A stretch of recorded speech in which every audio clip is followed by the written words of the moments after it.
بسم الله الرحمن الرحيم داوديال waxaad ku soo dhawaataan warka telefishinka RTN oo idinka geymaanaya xarunta stuudiyaha magaalada Muqdisho qodobada ugu muhiimsan caawa daawan doontaan waxa kamid ah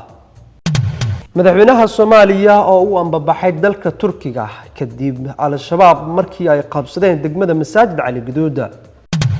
Mareykanka oo xafiis sirdoon ka furtay maamulka Puntland ciidanka xoogga dalka Soomaaliyeed oo howlgalo ka sameeyay deegaano u dhow degmada Masaajid Cali Gaduud akhbaaradka caalamka daawan doontaan caawa waxa kamid ah madaxda midowga Yurub oo ka shiraya xaaladda dalka Ukraine qodobadaasi iyo qodobo kale oo muhiim ah ayaad ku daawan doontaan daawadayaal anigoo Cabdulqaadir Abubakar Cali ayaa la socodsiinaya mar kale waxaad ku soo dhawaataan warkii oo faahfaahsan